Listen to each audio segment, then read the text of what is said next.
RTC చేస్తున్న సేవలను ప్రజల్లోకి తీసుకెళ్లడం ద్వారా ఆర్టీసీకి గుర్తింపు మీడియా ద్వారానే వస్తుందని RTC zonal chairman Sannapareddy Suresh Reddy అన్నారు. మంగళవారం నెల్లూరు ఆర్టీసీ బస్టాండ్ ప్రాంగణంలో జరిగిన కార్యక్రమంలో ఆయన మాట్లాడారు. ఆర్టీసీ కార్మికులకు అవసరమైన వస్తువులను అందజేశారు. ఈ సందర్భంగా ఆయన మాట్లాడుతూ Red Cross vice chairman Janardhan Raju కుటుంబం సేవా దృక్పథం కలిగిన కుటుంబమన్నారు.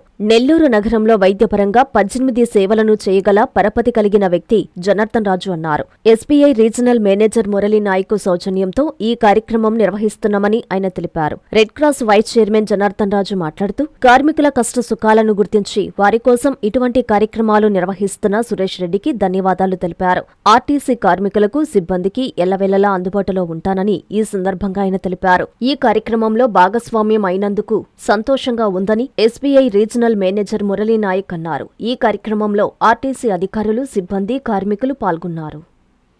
కార్మికుల కష్ట సుఖాలు తెలుసుకొని ఇలాంటి కార్యక్రమాలలో పాల్గొంచుకుంటున్న సురేష్ రెడ్డి గారు చైర్మన్గా రావటం కార్మికులందరూ అదృష్టం.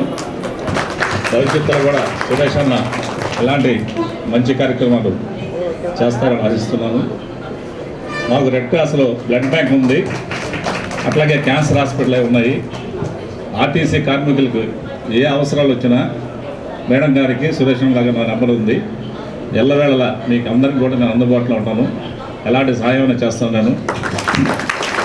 అలాగే స్వర్ణభారత్ ట్రస్ట్లో కూడా నేను యాక్టివ్ రోల్లో ఉంటాను. నేను అక్కడ మాకు చాలా యాక్టివిటీస్ ఉంటాయి. అక్కడ బడి మానేసిన పిల్లలకి, తర్వాత స్త్రీలకి ఫుడ్ మిషన్, అది చాలా ఒక 18 ప్రోగ్రామ్స్ చేస్తూ ఉంటాం. అక్కడ కూడా నన్ను ఏ సందర్భంలోనే ఎప్పుడైనా కూడా నా సేవల మీద వినియోగించుకోవచ్చు.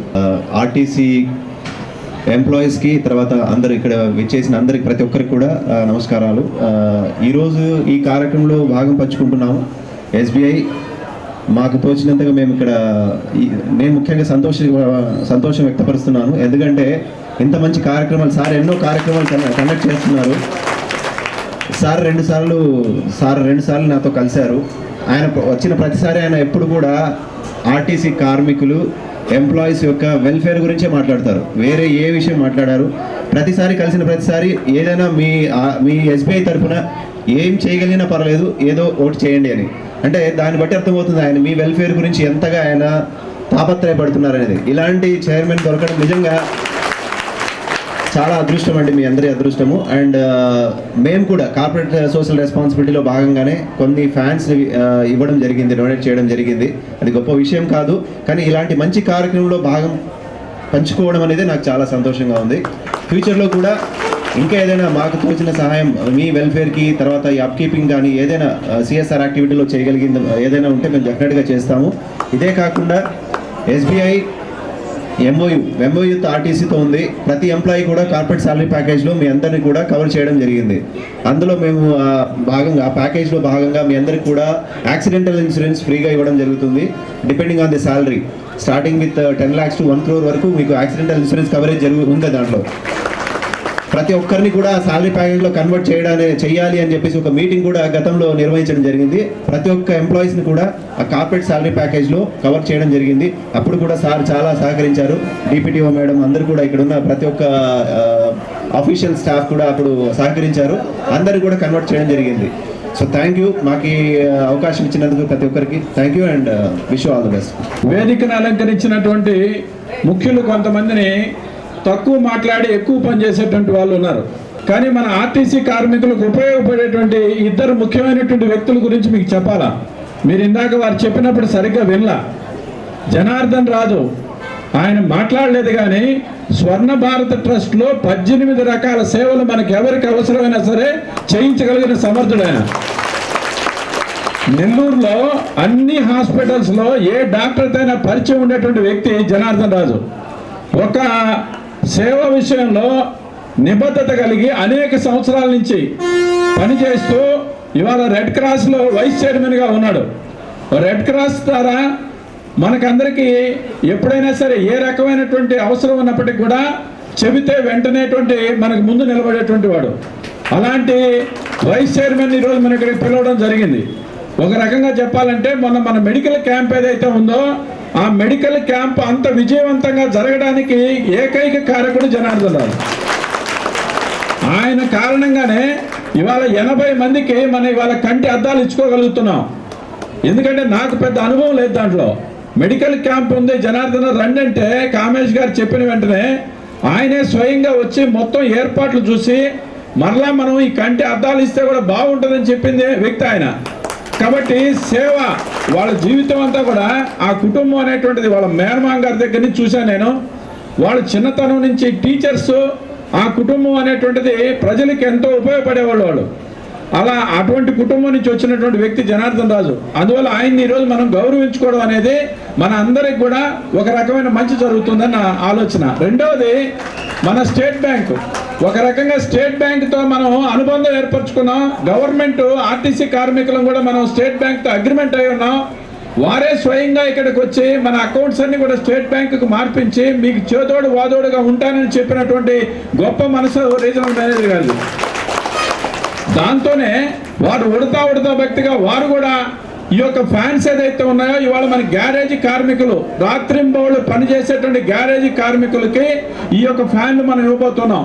కాబట్టి ఆ రకంగా స్టేట్ బ్యాంక్ మేనేజర్ గారు, ఆయన నా పేరు వద్దు, నా ఫోటో వద్దు, నాకు ప్రచారం వద్దు అని చెప్పేటువంటి మంచి వ్యక్తి. అయినా కానీ పదే మనం పిలిచి ఆర్టీసీతో స్టేట్ బ్యాంకుకు ఉన్నటువంటి అనుబంధాన్ని మనం గుర్తు చేసుకుంటూ వాళ్ళు కూడా మన కుటుంబ సభ్యులు లెక్క. ఎందుకంటే ఎవరికైనా ఇబ్బంది వచ్చింది, మన నర్సింహులు ఈ మధ్య కాలు ఇబ్బంది అయింది, అవన్నీ వారే చేయాలి. అందుకని ఆర్టీసీతో స్టేట్ బ్యాంక్ అధికారుల్ని మనం గౌరవించడం అనేటువంటిది మన విధి, మన ధర్మం. అందుకే నేను వాళ్ళు పిలవడం జరిగింది. మనం ఏదైనా సరే ఒక కార్యక్రమంలో ఇన్వాల్వ్ చేసామంటే దాని వెనక ఒక ఉద్దేశంతో పిలుస్తాము. ఆ రకంగా జనార్దన్ రాజు గారిని, అదే రకంగా ఇవాళ మన ఆర్ఎం గారిని కూడా ఇక్కడ పిలవడం జరిగింది. అలాగే నుడా చైర్మన్ కూడా ఇవాళ పిలుద్దాం ప్రయత్నం చేశాను. ఆయన బర్త్డే కాబట్టి ఆయన రాలేదు, ఇంకొకసారి కలుపుదాం. ఈ నెల్లూరు జిల్లాలో ఉన్నటువంటి ప్రజాప్రతినిధులు కానీ లేకపోతే నాలాంటి ఆ యొక్క వాళ్ళు కానీ మేమందరం కూడా దీంట్లో ఏదైతే అనఫిషియల్గా ఉన్నామో అలాంటి వాళ్ళ అందరినీ కూడా రాబోయేటువంటి సంవత్సరం రోజుల్లో ఈ ఆర్టీసీ వేదిక మీద తీసుకొని వచ్చి మనకి ఏదో ఒక రకంగా ఉపయోగపడి చేయడం అనేది నా కర్తవ్యం. సోదరులారా, అనేక మంది విలేకరులు వచ్చున్నారు. వాళ్ళందరికీ కూడా నా మనవి, ఆర్టీసీలో మేము మీకు తగినంత గౌరవ మర్యాదలు చేసే పరిస్థితి ఆర్టీసీకి ఉండదు. అయినప్పటికీ మేము చేసేది ఆర్టీసీ ప్రజలకు సేవ చేసే సంస్థ. ఈ సమస్యకి గుర్తింపు, గౌరవం మీ ద్వారా రావాలా? ఇక్కడ సమస్యలు మనం తాటికాయంతో అక్షరాలతో రాస్తాం. ఇక్కడ ఉన్నటువంటి ఆంధ్రప్రదేశ్ రాష్ట్రంలో ఉన్నటువంటి 1,00,000 కుటుంబ సభ్యులు ఎవరైతే ఉన్నారో వాళ్ళందరూ కూడా ఇవాళ అనేక రకాల అష్ట కష్టాలు పడుతూ సమాజానికి సేవ చేస్తున్నారు. ఇది మీరు అర్థం చేసుకోవాలా. 80% గ్రామాలకి, 80% మంది ప్రయాణికులకి మేలు చేసి సేవ చేసేటువంటి వాళ్ళు ఈ నా కార్మికులని మనం చేస్తున్నా. ఎందుకంటే ఇవాళ ఓల్వో బస్సులు ఉన్నాయి, అవి హైవేలు మాత్రం తిరుగుతాయి. గుంటల రోడ్లు, గ్రామాల్లో, మారుమూల ప్రాంతాల్లో రాత్రింబౌళ్ళు పనిచేసేటువంటి వాళ్ళు, అనేక రకాల ఇబ్బందులతో ఎదుర్కొని పనిచేసే వాళ్ళు ఆర్టీసీ సంస్థ, ఆర్టీసీ కార్మికులనే మనం చేస్తున్నా. అందువల్లనే ఈ ఆర్టీసీ కార్మికుల కోసం, ఆర్టీసీ కోసం సిఎస్ఆర్ ఫండ్స్ అనేటువంటిది ఇవ్వడం అనే సమాజం బాధ్యత. ఈ జిల్లాలో ఉన్నటువంటి అదాని సంస్థ కానీ లేదా ఏఎంఆర్ కానీ మరొకరు కానీ ఆర్టీసీకి ఇచ్చి తీరాల్సిందని నేను మనవి చేస్తున్నా. మేము సేవ చేస్తున్నాం. సిఎస్ఆర్ ఫండ్ అనేది సమాజానికి ఇవ్వాల్సినటువంటి గుర్తింపు, గౌరవం మీకు ఇవ్వాలా? ఆ రకంగా ఖచ్చితంగా ఈ ఆర్టీసీ నెల్లూరు జిల్లాలో కానీ నా డివిజన్లో కానీ ఎవరినైనా సరే అడిగే హక్కు మాకుంది. ఎందుకంటే సేవ చేసే సంస్థ ఆర్టీసీ. ఇది వ్యాపార సంస్థ కాదు. వ్యాపార సంస్థ అయితే నిన్న ఒక్క రాష్ట్రంలో మాకు 100 కోట్ల ఆదాయం వచ్చుండేది. మేము పండగైనా సరే, ఒక క్రిస్మస్ అయినా, సంక్రాంతి అయినా, రంజాన్ అయినా ఎక్కడ మేము రేట్లు పెంచాం. ప్రయాణికులు అధికంగా ఉంటే అధిక బస్సులు ఇచ్చేవాళ్ళని గమ్యస్థానానికి సురక్షితంగా చేరుస్తాం. అది ఆర్టీసీ అంటే. అందువల్ల సోదరులారా, మనం అడగాలి, అడగందే అమ్మైనా పెట్టదు. అందువల్ల ఆర్టీసీ కార్మికుల కోసం, ఆర్టీసీ సంస్థ కోసం ఆర్ఓ ప్లాంట్లు తెస్తాం, సీసీ కెమెరాలు తెస్తాం. ఏదైనా సరే వాళ్ళ కోసం మనం ప్రయత్నం చేయాల్సిన అవసరం ఉంది. ఎంత చేసినా మనం తక్కువే. ఎందుకంటే మనకిచ్చినటువంటి డిపోలన్నీ కూడా లో లయింగ్ ఏరియాలో ఉంటాయి. వర్షం వస్తే మోగట్ల నీళ్ళలో కూడా మన గ్యారేజీ కార్మికులు పనిచేస్తారు. అలాంటి సంస్థ ఆర్టీసీ. ఆర్టీసీలో నీతి నిజాయితీ క్రమశిక్షణకి మాట్లాడని మరొకసారి మనం చేస్తున్నా. 2026లో కూడా ఎప్పుడో 1970లో మన అధికార వ్యవస్థ ఏ రకంగా ఉందో అదే రకంగా ఇవాళ కూడా నీతి తప్పకుండా నియమానుసారం నడుస్తున్నటువంటి ఏకైక సంస్థ అని చెప్పడానికి అతిశయోక్తి లేదు. ఆ రకంగా ఆర్టీసీ పనిచేస్తూ ఉంది. అందువల్లనే వాళ్ళంటే గౌరవం, అభిమానం. సంవత్సరం రోజులు నేను చూసిన తర్వాత మనం ఎంత చేసినా తక్కువే. కాబట్టి ఆ దిశలో మనం ప్రయత్నం చేస్తున్నాం, ఒక్కొక్క అడుగు వేస్తూ ఉన్నాం. చేయాల్సింది చాలా ఉంది, చేసింది చాలా ఘోరంతా. అందువల్ల సోదరులారా, మీ పర్మనెంట్ ఎంప్లాయీస్ కానీ లేకపోతే అవుట్ సోర్సింగ్ ఎంప్లాయీస్ కానీ మేము చేయగలిగినటువంటి చేస్తూనే ఉంటాం. అది నిరంతరం మా పని, మా బాధ్యత అది. అంతే తప్ప దాన్ని పొగడ్తల కోసం కాదు, ఒక సామాజిక బాధ్యతగా తీసుకొని ఆ రకంగా ప్రయత్నం చేస్తూ ఉంటాం. అందువల్ల ఈరోజు యాప్రాన్స్ 330 యాప్రాన్స్ ఇస్తున్నాం. ఇవాళ మన గ్యారేజీ ఎంప్లాయీస్, పర్మనెంట్ ఎంప్లాయీస్ అయినా సరే వాళ్ళు చేసే పని మరొకరు చేయలేరు. ఇవాళ ఆర్టీసీ షట్ డౌన్ కాకుండా రాత్రింబౌళ్ళు పనిచేస్తుందంటే దానికి గ్యారేజీ కార్మికుల యొక్క నిబద్ధత. అందువల్ల వాళ్ళు పర్మనెంట్ వర్కర్స్ అయినా కానీ మనం వాళ్ళని కూడా ప్రోత్సహించడానికి కోసంగా 2 యాప్రాన్స్ వాళ్ళకి ఇస్తున్నాం ఒకేసారి. వాళ్ళు నవ్వుతూ పనిచేస్తేనే ఆర్టీసీ అధికారులు ప్రశాంతంగా ఇక్కడ కూర్చోగలరు. అందువల్ల ఈరోజు అవుట్ సోర్సింగ్ వర్కర్సే కాకుండా హమాలీలు, నా హమాలీలు, ఎందుకంటే ఆర్టీసీకి కార్గో డబ్బు ఇప్పుడు వస్తున్న దానికంటే రెట్టింపు వస్తుంది. కార్గోలో ఉన్నటువంటి నా సోదరులు కానీ మనం దగ్గర తీసుకొని మంచిగా పనిచేయిస్తే ఇవాళ వస్తున్న దానికి రెట్టింపు ఆదాయం వస్తుందని చెప్పేసి ఇప్పటికే నేను ఆర్టీసీ అధికారులు చెప్పా. అందువల్ల హమాలీలను కూడా తీసుకొచ్చి వాళ్ళకు కూడా ఇవాళ ఇవ్వబోతున్నాం. ఇవాళ డస్ట్బిన్స్ ఏదైతే ఉన్నాయో అవి ఇప్పటి వరకు డిపోల్లో 25 డిపోలు ఇచ్చేసాం. ఇప్పుడు మనం ఇచ్చేది గ్యారేజ్లో ఎవరైతే పనిచేస్తున్నారో అక్కడ కూడా ఇస్తాం, ఈడీ ఆఫీస్లో ఇస్తాం, మన గెస్ట్ హౌస్లో ఇస్తాం, మన యొక్క వర్క్షాప్లో ఇస్తాం. అన్ని దగ్గరలో కూడా ఇవ్వడానికి కోసంగా ఇవన్నీ ఇచ్చాం. ఆల్తూర్ మహేష్ రెడ్డి అని ఇచ్చినటువంటి వాటిల్లో ఈ డస్ట్బిన్స్ వచ్చినాయి. 500 డస్ట్బిన్స్ రావడం జరిగింది. అందులో నెల్లూరు భాగం మాత్రమే ఇక్కడికి వచ్చాయి, మిగతా అన్ని దగ్గరికి వెళ్ళడం జరిగింది. ఆ రకంగా ఇవాళ మనం డస్ట్బిన్స్ కానీ, ఫ్యాన్లు కానీ, యాప్రాన్స్ కానీ, కంటి అద్దాలు కానీ ఇవన్నీ కూడా ఇచ్చుకుంటున్నాం. రాబోయేటువంటి రోజుల్లో ఆర్టీసీ కుటుంబ సభ్యులందరితో కలిపి మెగా మెడికల్ క్యాంప్ మనం నిర్వహించుకోబోతున్నాం. అది ఆ రోజు నేను చెప్పడం జరిగింది. అయితే ఈరోజు ఈఎస్ఐ అధికారులు నాకు ఒక మాట చెప్పారు, ఫిబ్రవరి మొదటి వారంలో అయితే ఎక్కువ మెడిసిన్స్ వస్తాయి, మేము ఇస్తామండి. అందువల్ల జనవరి నెలాఖరు కాదు, డిసెంబర్ ఫస్ట్ వీక్ అని చెప్పడం జరిగింది. డేట్ త్వరలోనే నిర్ణయించి మన అసోసియేషన్స్ అందరికి కూడా చెప్తాను, అందరి కుటుంబ సభ్యులతో సహా అందరూ రావాలా, ఆ మెగా మెడికల్ క్యాంప్ లో చూపించుకోవాలా, ఉచిత మెడిసిన్స్ మనం తీర్చుకోవాలా. ఆ రకంగా రాబోయే రోజుల్లో కార్యక్రమం ఉంటుంది.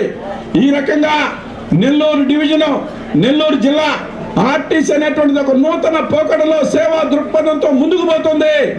ఇవన్నీ కూడా మా మిత్రులైనటువంటి విలేకరులు మీరు కానీ తెలియజేస్తే రాష్ట్రం అంతా కూడా ఇది పెద్ద ఎత్తున అందరూ కూడా అమలు చేస్తారని చెప్పేసి మనవి. ఇది వ్యక్తిగతం కాదు, సమాజంలో వస్తున్న మార్పు. కూటమి ప్రభుత్వంలో చంద్రబాబు నాయుడు గారు ముఖ్యమంత్రిగా, పవన్ కళ్యాణ్ గారు ఉప ముఖ్యమంత్రిగా, ప్రధానమంత్రి నరేంద్ర మోడీ గారు ఇచ్చినటువంటి స్వచ్ఛ ఆర్టీసీలో భాగంగా ఇవన్నీ చేస్తూ ఉన్నాం. మనం ఇప్పటిదాకా మనం చేస్తున్నటువంటి యొక్క నీట్నెస్ సరిపోదు, ఇంకా కూడా కష్టపడాలి, ఇంకా కూడా అవసరమైతే మ్యాన్ పవర్ పెంచాలి. ఆ రకంగా మన యొక్క అప్ కీపింగ్ ఏదైతే ఉందో ఇందాక మన డిపిటిఓ గారు చెప్పినట్టుగా మన ప్రయాణికులకి అత్యధికమైన మెరుగైన సౌకర్యం మనం ఇవ్వాలా. ఆ రకంగా మనం ప్రయత్నం చేస్తూ ఉన్నాం. ఆ ప్రయత్నంలో భాగంగానే ఇవాళ ఇవన్నీ ఇస్తున్నామని తెలియజేస్తూ సెలవు తీసుకున్నాను. జై హింద్. ఇంజనీరింగ్ విద్యపై అప్పటికీ ఇప్పటికీ ఎప్పటికీ చెరిగిపోని ముద్ర వేసిన ఏకైక విద్యా సంస్థ నారాయణ. రేపటి ప్రపంచాన్ని శాసించబోతోన్న ఏఐ టెక్నాలజీని అందిపుచ్చుకొని విద్యారంగంలో వస్తోన్న మార్పులకు అనుగుణంగా విద్యా విధానాన్ని మార్చుకుంటూ విద్యార్థుల్లో మేధోశక్తిని పెంపొందించేందుకు ప్రత్యేకమైన ప్రణాళికతో కోర్సులను అందిస్తోన్న అపూర్వ విద్యా సంస్థ నారాయణ. నాక్ మరియు ఎన్బిఏ గుర్తింపు పొంది 27 సంవత్సరాల అనుభవంతో అత్యున్నత ప్రమాణాలతో ఇంజనీరింగ్ విద్యకు సరికొత్త దిశ చూపుతున్నాయి నారాయణ ఇంజనీరింగ్ ఇంజనీరింగ్ కళాశాలలు అండర్ గ్రాడ్యుయేషన్ మరియు పోస్ట్ గ్రాడ్యుయేషన్ కోర్సులను అటానమస్ కరికులం ఆధారంగా అందిస్తూ 2024-25 విద్యా సంవత్సరంలో 50కి పైగా ఎంఎన్సీ కంపెనీలలో 600కు పైగా ఉద్యోగ అవకాశాలు పొంది మరియు వాటిలో అత్యధిక ప్యాకేజ్ 12 lakhs per annum సాధించిన ఘనత నారాయణదే. AICTE ద్వారా గుర్తింపు పొందిన idea labs, drones, 3D printer, Juniper network centre of excellence, robotics, IoT centre of excellence ల్యాబ్లు కలవు. అడ్మిషన్లకై సంప్రదించండి. నారాయణ ఇంజనీరింగ్ కళాశాలలు, నెల్లూరు మరియు గూడూరు.